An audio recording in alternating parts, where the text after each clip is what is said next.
Bismillahi walhamdulillah wa salatu wa salam ala rasulillah rabbi shrah li sadri wa yassir li amri wa hlul 'uqdatan min lisani yafqahu qawli. Assalamu alaikum wa rahmatullahi wa barakatuh, and peace be upon you all. Welcome.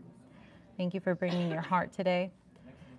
So I know today we're going to be continuing with part 3 of the 10 core principles of truth, and it's going to be the last part of that topic. But before I get into the last 2 principles, we finished the 8 principles last time, and today I'm going to go over the 9th and 10th principle. For those who are not familiar, we're going over the 10 core principles of sacred authenticity, Sidq and Haqq, through the H.O.M.E method, the heart over mind and ego method.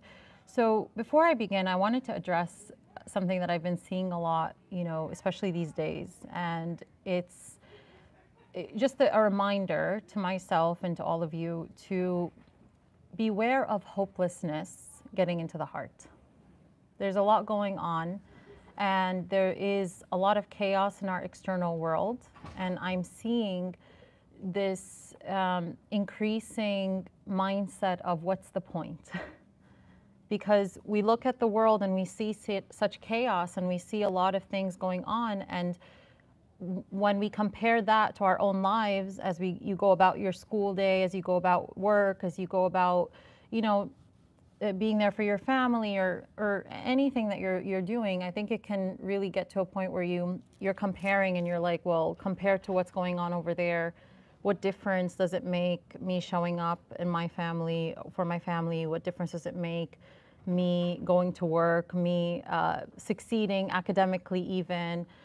And so this is what Shaitan wants. He wants people to be in that state of hopelessness. He wants people to be in that state of, oh, there's too much chaos in the world. It's too overwhelming. There's nothing I can do. There's nothing I can do to make a difference. And that's actually the opposite of what we are taught in Islam. It's the complete opposite. And I think, with everything, it's so overwhelming, it's so chaotic. Everything we see that we're flooded with on social media is destruction, on the highest level, right? And you think of yourself as like, I'm this tiny, dot in the universe. How am I going to resolve all of this, right? Or what's the point of me doing this small good compared to the destruction that's going on in the world? But I want to remind you of the hadith, and I mentioned this hadith before, but I want to continue to remind you of it. The hadith where the Prophet ﷺ, he tells us that even if the day of judgment is befalling you and you're planting something as small as a sapling, a small plant, still plant it. And I want you to think about this. There's nothing as chaotic, as destructive, as great as the day of judgment, right? Where literally everything gets destroyed, everything gets wiped out. This world that we know exists that will no longer exist, right? And yet even then, this hadith is so powerful, because even then the Prophet ﷺ is telling us that if you are doing good, even something as small as planting a sapling, to still do it. Why? It has something to do with hope, where your hope is placed. And I think that part of the problem today is our hope is placed in the wrong thing, in the wrong place, and in everywhere other than Allah subhanahu wa ta'ala. What I mean by that is that if for you to still plant that plant and to feel like so connected to, I'm going to plant this and I'm going to still do it, where does your hope have to lie? In Allah, right? It has to lie only in Allah, because He's the one who's constant. He's the one who never dies. He's the one who sees. He's the one who hears. He's the one who rewards, right? So your hope has to be anchored in Allah subhanahu wa ta'ala. Your hope has to be anchored in Allah subhanahu wa ta'ala. And if you anchor it in anything other than Allah, you will become hopeless really fast. When we look at depression from a clinical lens, a lot of, just the presentation of depression, especially clinically, is very much related to hopelessness. And one of the models that explains depression explains it through that link between how our moods and our state and that sense of hopelessness, where you don't see you don't have positive feelings about the future. Another perspective is that depression is very much related to a negative sense of self, a negative sense view towards the world and towards the future. That's another model that explains depression. And so think about, your perception of what's happening, of the future, because that's what really hopelessness is rooted in. It's like, what's the point of me doing this? It holds nothing for me in the future, essentially. That's really what we say, right? That's literally what people are experiencing when they are hopeless. They feel like what they're doing now has no significance for them in the time to come. So then that actually speaks to where the hope is placed. It's placed in a future outcome. It's not placed in what Allah holds for you. It's not placed in Allah rewarding you. It's not placed in the akhirah. It's placed in the future in this world. So there is an emphasis in our faith to constantly make sure that our hope is in Allah subhanahu wa ta'ala, in the fact that He is the constant in our life. And no matter, even if, and I give this example a lot, where even if you, how do I say this? If today is your last day, it's not going to matter to you what happens to Gaza tomorrow, right? It's it. It's a wrap. What's going to matter to you is what you present to Allah in your book. That's what's going to matter to you. So what is the value of this book? It's your intentions, really your intentions. إِنَّمَا الْأَعْمَالُ بِالنِّيَّاتِ. Verily your actions are by your intentions. And your efforts and your actions, what you did. And that's what's going to matter to you. So if you go into this state of what's the point? What's the point of me going to school? What's the point of me doing good? What's the point of me showing up? What's the point of me being present? What's the point of me, being the best person I can be here and all these areas of my life? You're literally like wrapping up your book early.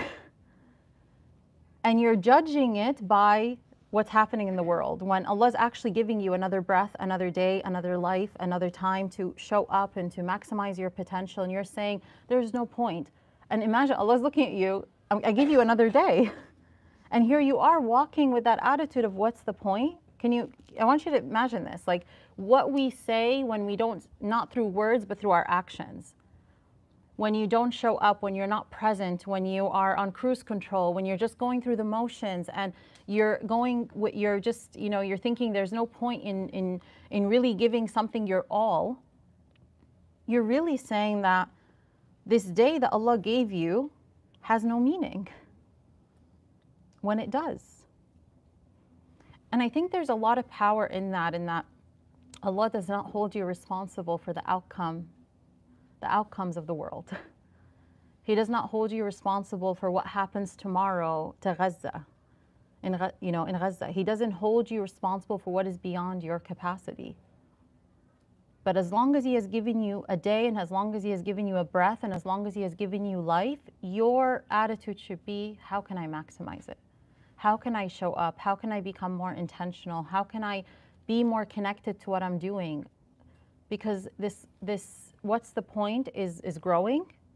And if you don't nip it in the bud, when you recognize it within yourself and you start shifting your hope and you say, wait, where am I placing my hope? Is it in Allah or is it in, the world? So like, for example, you make dua for Gaza, you look to Gaza, nothing changed, so you feel hopeless. So then where's your hope? In the world, in the outcome of the world. In how things are going. So, and also what you physically see is not really the entire reality. We don't know what Allah's doing, beyond the veil. We don't fully comprehend Allah's wisdom, but we know He has a plan. We know He has wisdom. But our question is like, what role can I play? Like, I just want to share in the reward. I want to share in the reward. I want, when my book is wrapped, that I can stand on what I did. I can stand on sound intentions. I can stand on the fact that I showed up to where Allah has placed me. A lot of us, we talked about this more after October 7th last year. And the concept of survivor's guilt, right? The excessive guilt that a lot of people feel for, it's human. You know, you're in comfort, you're going about your day. I mean, I can't stop thinking about it, right? Like you get up, you go to the bathroom, you get water, you're thinking of people without water. You have a bite to eat, you're thinking of a child who hasn't eaten for a few days. You know, you drink a sip of water, you can't help but think of the many faces we saw that are trying to get water from a crack in the floor, in the ground in Gaza, right? So it's human to not be okay with what's going on. But don't let that empathy become unproductive. You know, don't let your if your survivor's guilt is making you complacent, if your survivor's guilt is making you not show up powerfully to your life, if your survivor's guilt is making you not get up for tahajjud, is making you miss your prayers, is making you not worship Allah, is making you have this what's the point attitude, then we have missed the point.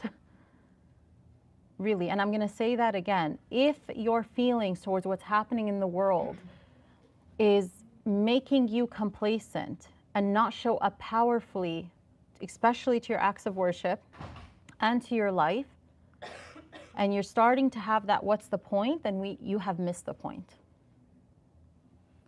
So just a reminder to myself and to you to recalibrate, you know, renew your intentions. Ask Allah to utilize you. You know, ask Allah to make sure that your hope is anchored in Him above all else, because He's the ever living. He never dies, right? He's constant in our lives, always there, as-Sami' al-Basir, always seeing, always hearing. Everything you do matters to Him, and I think that's really what, you know, we're so disconnected from in this world. It's like we are programmed in this world to look for value in the external. So one of the things that I think is actually like rooted in this issue of what's the point is, in the West, we are programmed to link our comfort to our external environment, right? So like, and if you think about all the messages and all the, you know, social media, the lifestyles, the perfect lifestyles we see on social media, right? We are programmed to associate an externally comfortable lifestyle with I'm safe, I'm good. I can now show up to my life. I can now do what I need to do because everything is perfect around me. I have that, you know, boho living room. I have, you know, comfortable, you know, environment. This is my peace. And now I can actually show up to my life. We function in our society based on the premise of I need to feel a certain way before I act. That's how we function. I need it's like backwards. It's really backwards. Like, think about it. I need my external environment to be good so I can be good, and I need to feel a certain way so that I can do good. And so where's your internal locus of control? Your control is outward. If I can control what's around me, then I will feel good. And if I feel good, then I could do what I need to do. But it's actually the opposite oftentimes. You need to do what it serves you in order for you to feel good. Behaviors oftentimes precede feeling good. And if you wait to feel good to show up to what you need to do, you are not going to actually create and cultivate a healthy life for yourself. A life of potential, a life of purpose, a life of success for this dunya and the akhirah. You won't, because the formula doesn't work. If you live your life based on the formula of I need to feel so I can do, you won't do and you won't feel what you need to feel. So it's a very vicious cycle. And a lot of people get stuck in this phase of I'm waiting to feel a certain way. How come I don't feel a certain way? I see this a lot with procrastinating. Like a lot of times people will say like, I'm procrastinating because I feel a certain way. And then when I flip it, oftentimes, I say, what if you feel a certain way because you're procrastinating? It's like, whoa, wait. No, help me fix the feeling so that I stop procrastinating. And I'm like, wait, you know that if you just actually do something, you will shift yourself internally. So we don't want to hear that. Why? Because for you to do the latter, for you to start with behaviors, you actually have to conquer what? your nafs, your like lower self, it's like, wait, I'm uncomfortable. What are you doing to me? Like I like to be comfortable, right? And so for you to actually start with behavior, you have to be willing to be uncomfortable. You have to be willing to sit with that discomfort, that, those feelings that we don't like.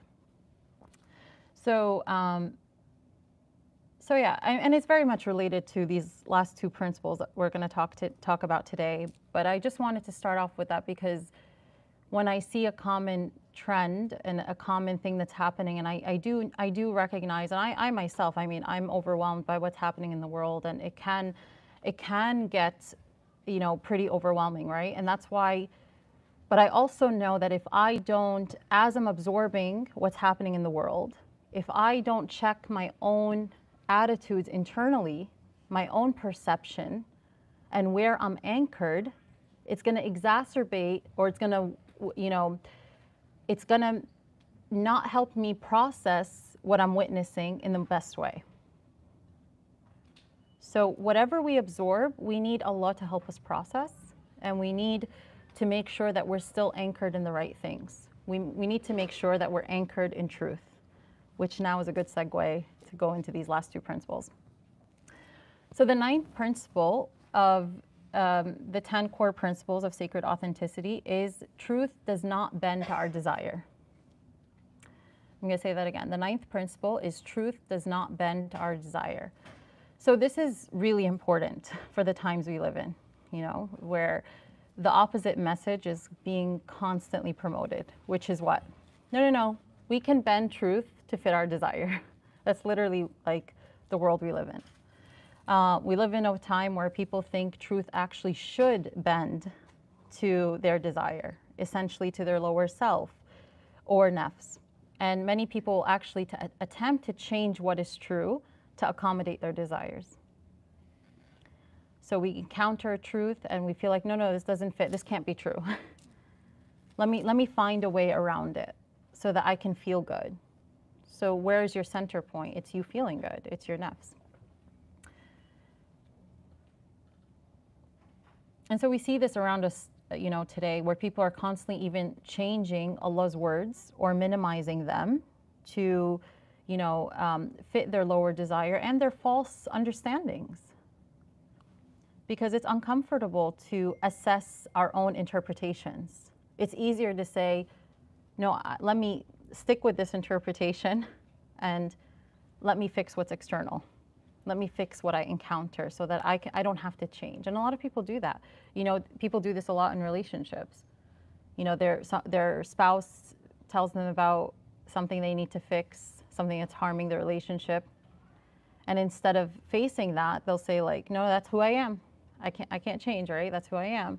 Why? Because it's like, it's so uncomfortable for that person. It's more comfortable to stay the same than to actually face the truth. So attempting to bend, but there's a great consequence to this, by the way, anytime you try to bend the truth to your desire, and I'm going to get to that. But attempting to bend the truth to fit our desires is something that's increasingly, it's increasing rapidly within our times, and we see this in the way that people are trying to alter the truth to fit their distorted perceptions of who they are. And we're seeing people attempt to bend the desire to accommodate, even mental distortions, true sickness, and society is normalizing this. But truth by default cannot ever bend to our desires. It goes against, like, truth is truth. It can't be distorted. That's actually like the definition of what truth is. It can't be distorted. It goes against what it is designed to do. So inevitably, those who attempt to bend the truth to fit the desire destruct psychologically. And I want to give you a basis of this, where I got this from. It's from the Quran. Allah subhanahu wa ta'ala, He tells us in the Quran, Allah subhanahu wa ta'ala tells us in the Quran, had the truth followed their desires, the heavens, the earth, and all of those in them would have certainly been ruined. I'm going to say that again, okay? Allah subhanahu wa ta'ala tells us in the Quran, had the truth followed their desires, the heavens, the earth, and all those in them would have certainly been ruined. This is chapter 23, verse 71. Allah's telling us that if the truth followed people's desires, meaning that if truth was able to be bent to fit people's desires, that the heavens, the earth, and everything in them would perish. It means that the fact that it's like Allah is literally laying it out, that truth bending to our desires causes complete destruction. And I think this is just so powerful, because if you think, if truth bending to our desire would destroy the heavens, the earth, and everything in them, how do you think truth bending to our desire would destroy us? It would destroy us too, right? Mentally, emotionally, psychologically, physically, in all different ways. I gave the example last time about how, you know, that the physical body has its own nutrition, and, you know, we know that our physical body needs food and water, right? If you try to give it sand, you would destroy your physical body, because you're literally trying to, let's say there are people who say, I like to eat sand. You know, it's an illness, but they're trying to take the truth and bend it to their desire. And if they do that, will they destroy themselves? Absolutely. We know drugs are bad, drugs are harmful. But a person says, my desires, I like drugs. That drug will destroy them. So anytime you actually try to bend the truth to fit your nafs, to fit your desires, you are on the way of destruction. And we see this on so many examples with drugs, with, you know, just even like not facing certain truths, and you trying to bend certain people, like narcissists, they manipulate the truth. Why? They try to get what is gaslighting? What is manipulation? It's you try to distort the truth to fit your own desires or your perception of yourself, right? That you want to portray. You're trying to literally alter the truth so you can be happy. When you lie, what are you doing when you lie? You're altering the truth to fit your desires. So this doesn't have to be, you know, on a grand scale. It could be just even, you know, these examples that I'm giving, where people try to alter certain truths that they face in life so that they can stay in their comfort zone.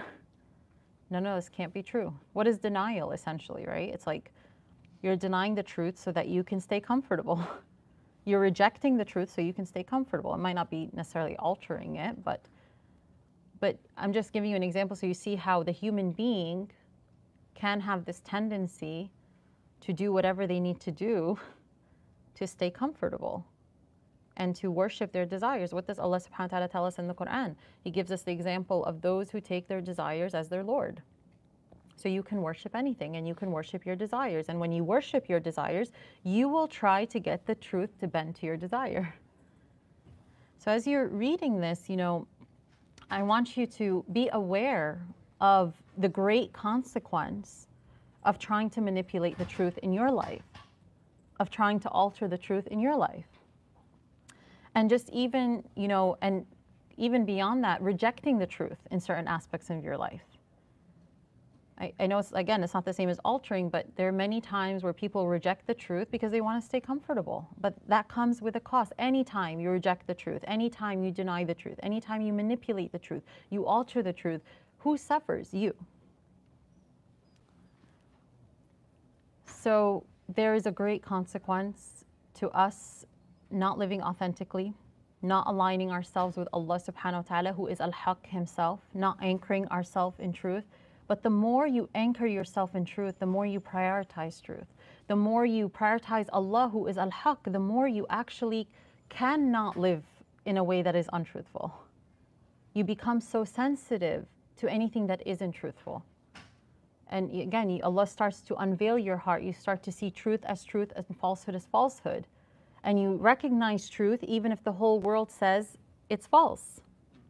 And that's really the superpower of being a Muslim and being a believer, is that Allah guides your heart to now see. You have basira, which is a greater level of sight. And that is what we want. But we want that on all levels. We want to be able to see ourselves accurately. We want to see the truth of ourselves. We want to see the truth of what's happening. We want to be able to process what's happening in Gaza in a truthful way. You know, we want to be able to process our own difficulties in life and our own blessings and everything that we witness in a truthful way.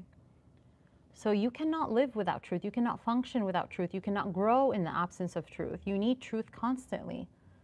So it's always good to ask Allah subhanahu wa ta'ala, oh Allah, you know, increase me in sidq, increase me in truthfulness. Allow me to see truth as truth and guide me to follow it, and allow me to see falsehood as falsehood and guide me to avoid it. Always understanding that this heart has this need and is designed to recognize truth. It's designed to seek truth. The 10th principle is that we are required to follow truth.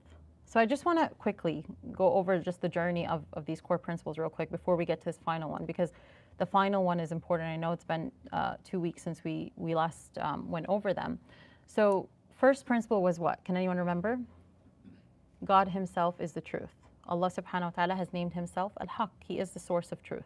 The second principle is Allah is truthful, for only truthfulness is befitting for Al-Haqq, right? So only the one who has named himself the truth will speak the truth, will send everything down with the truth. Only truthfulness is only befitting for Allah is truthful, for only truthfulness is befitting for Al-Haqq, right? And I mentioned how Allah several times throughout the Quran constantly reminds us that he's speaking the truth when he doesn't need to. Why? Because he loves us and he knows that, and he wants us to be able to trust him, to have this strong relationship. Allah doesn't need to tell us that he's speaking the truth, but that's what you do when you love someone. You want to secure, you want to make them feel secure, you want to secure their trust in you. The third principle is only Allah is most worthy of showing the truth. Why would we want to depend on anyone other than Allah for the truth? Right.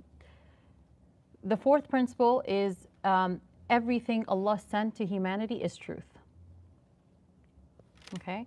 The fifth principle is Allah created with truth, and these are all rooted in, you know, several verses in the Quran, that Allah sent down everything with the truth, right?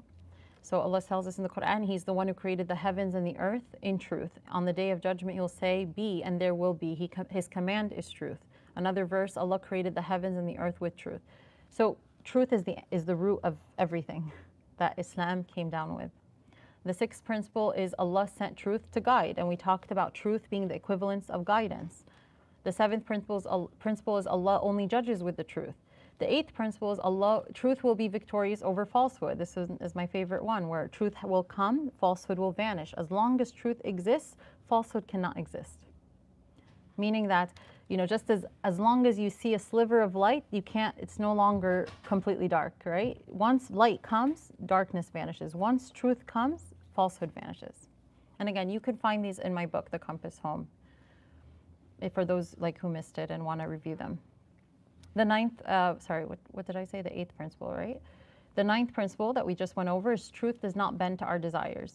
And then finally, the 10th principle is that what's left? We are required to follow the truth. We started off with Allah is the truth. He sent everything down with truth. He speaks the truth. But now what's left? You have everything you need. So how can we not follow it? You have everything you need logically, emotionally, psychologically. You have proof. You have everything you need to actually be required now to follow the truth. You have no excuse. That's what I'm saying. That's why I left this as the 10th principle, because I could have started with we are required to follow the truth. But psychologically, and the way even Allah works, is that He solidifies the heart. Even if you look at the revelation, right? What came down first? It wasn't the rules of halal and haram. It was who He is, the akhirah, right? Jannah, belief in His oneness, tawheed, right? Till the hearts were so connected to who Allah is and what He has sent down. They said that when the ruling of alcohol came, the streets of Medina were filled with, people were just pouring it into the streets. That's how easily they obeyed the command. Were flowing with alcohol. Why? Because that's how easily they obeyed the command of no alcohol. The hearts were connected. The hearts knew who Allah was. It's a wrap. Now we follow. So that's why this is the last principle, is that we are required to follow the truth. if Allah emphasized truth so significantly, it is because it is so important that we seek it, that we connect deeply to it, that we follow it and live by it. And so truth does not just exist so we can acknowledge it. That's not the purpose of truth. Because we do that, right? Oh, that's so true. That's so true. That's true, right? We do that all the time.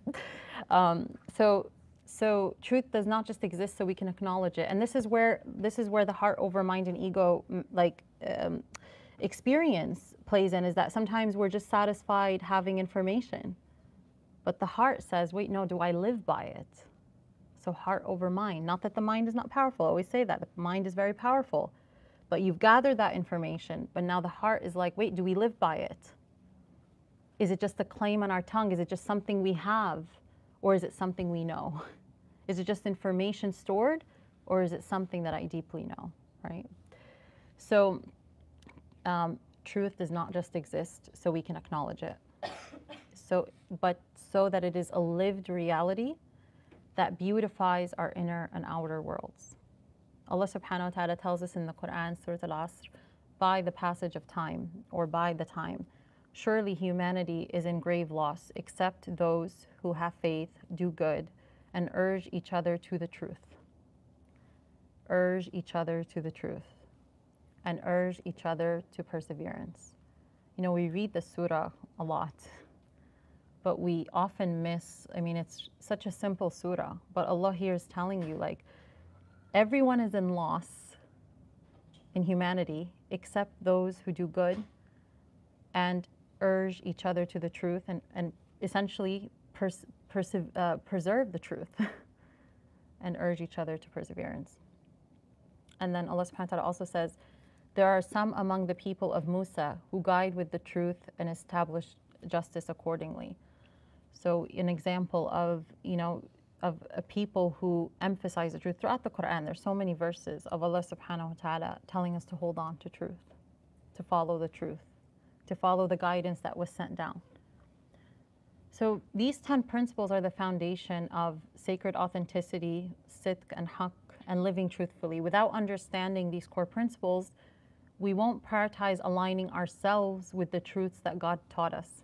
That's why in my book, before I even get into an Islamic psychological view of ourselves and how to deal with our inner faculties, and I have to go over this because why would you prioritize following truth or any other truth if you don't really understand the power of truth in your life, or what a gift truth is in our lives? And you really see this in just people who have been living in darkness, or people who were not guided and Allah guided them. Like we have so much to learn from reverts. That's why I always tell you guys I love learning from reverts, and I love listening to their stories, because you really see how much they cherish truth, how much they don't take it for granted. Where a lot of times people are born Muslim, especially if they grow up in households that they grew up with Islam. It can be so easy to take it for granted. It can be so easy to not realize what a gift it is to have just truth, to have just Islam.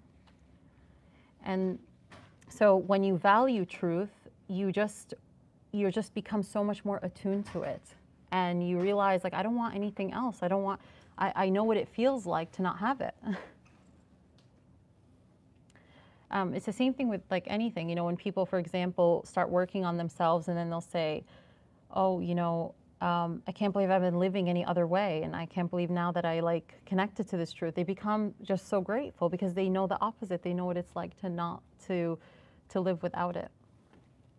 So it's good to always, I know some of these things, many of you might know, that truth is important and that Allah speaks the truth and Allah emphasizes the truth. But sometimes, not sometimes, all the time, it's so good to reconnect to things and reignite our connection to what Allah has taught us.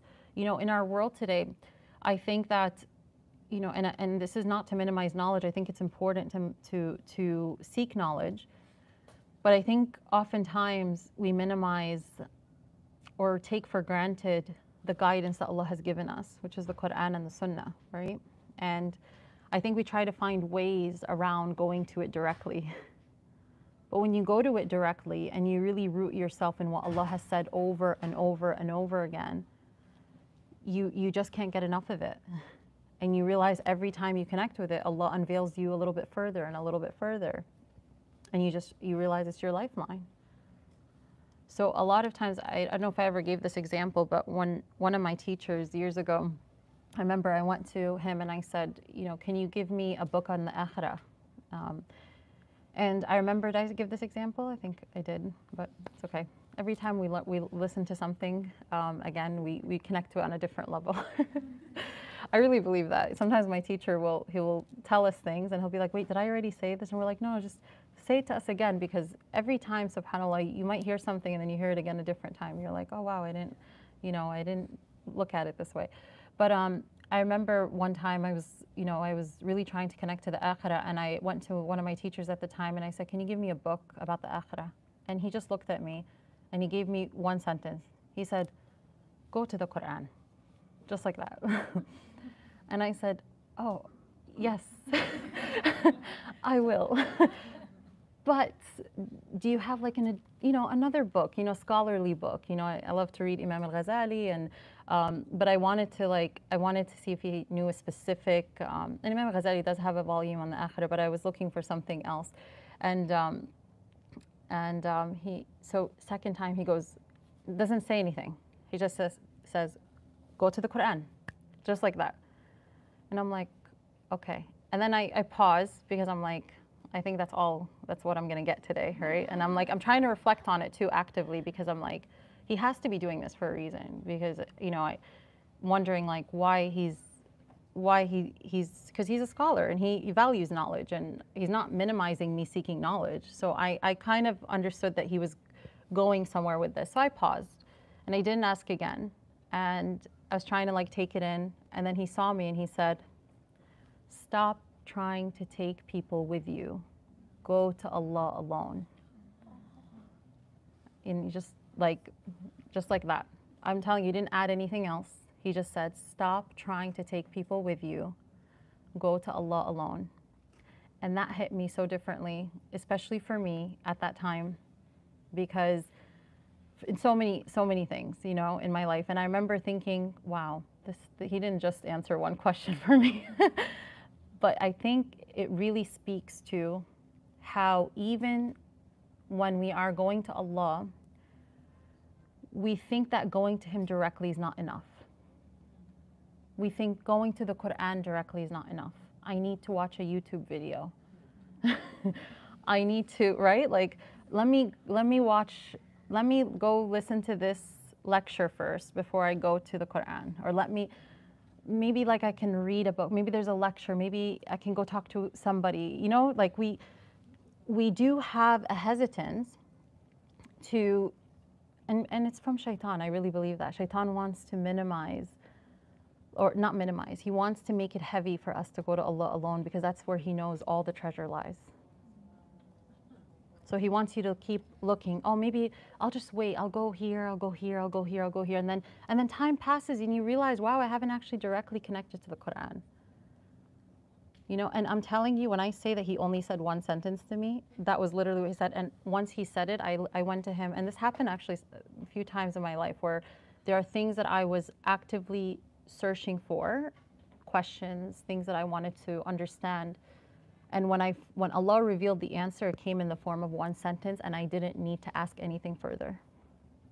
I'll give you more examples down the road, but that day when he said that, I didn't say, what do you mean by that? I didn't, because it was just like, it hit me like an arrow. I was like, wow.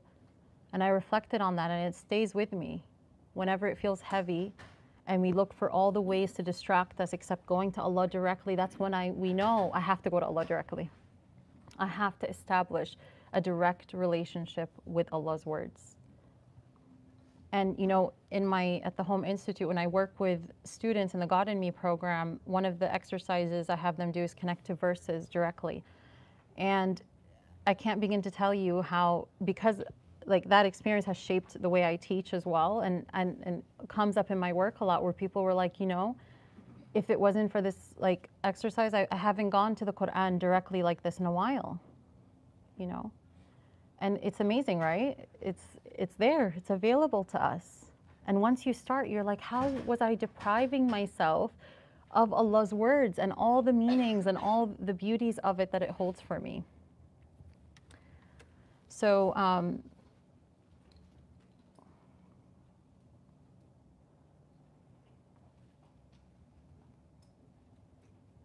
so when we want to achieve anything, and I'll wrap up with this, is that when we want to achieve anything, we have to root ourselves in truthfulness. Even like, for example, when I teach about wholeness or sacred self-love, many other core concepts in the program is that I have to teach authenticity is one of the key ingredients and steps to experiencing even self-love towards yourself. Because it has to be rooted in your relationship with the most loving. It has to be rooted in your relationship with Allah. So our rooting in truth is essential for our holistic growth and anything we want to achieve. And I hope that the key takeaway that you got from these principles is that to make sure you have, above all, to make sure you have a direct relationship with Allah subhanahu wa ta'ala and with His words. Because if you don't, and as I said in the very beginning, if you don't have a relationship with Allah's words, the words of the world, the words of society, your own words, your own narratives will be the powerful force in your life. But if you connect to Allah's words and you're deeply connected to His words, Allah's words will override the words of the people, your own unhealthy narratives, the words of society, anything else you're exposed to. It overrides, it becomes the powerful force in your life, the guiding force. So I'll stop here and take questions. I didn't? Okay. I meant, oh, I think it's because I wrote it in my book. I think that's why I think I said it. Yeah. Something I read in your book. It's in a different section. Mm-hmm. When you said you can't love what you don't know. Mm-hmm. And literally, like what you're talking about, it's all like us learning about Allah Mm-hmm. in order to connect to Him that deeply. Yeah, So absolutely. we just need to learn about Him. Hmm? We just need to learn about Him. Yeah, absolutely. So for those who didn't hear, she was saying that in my book I mentioned that you can't love what you don't know. And I mean, this is just the universal truth, right? Like we know this in relationships. We know this. If someone comes up to you and says, I love you, right? So you'd be like, whoa, like it's a little scary, right? Because you don't know me, right? You'd be like, what do you mean you don't know me? So knowledge is the prerequisite of love. And a lot of times when we don't have a deep connection with Allah, it's because we don't know Him enough, you know? And He hasn't moved from us. He has given us everything we need. He has given us truth. And we just need to be connected to that. Any other thoughts, questions? Okay. All right. Allahumma salli ala Sayyidina Muhammad wa ala alihi wa ashabihi ajma'in. And I will see you guys next time. Wassalamu alaikum wa rahmatullahi wa barakatuh. And peace be upon you all.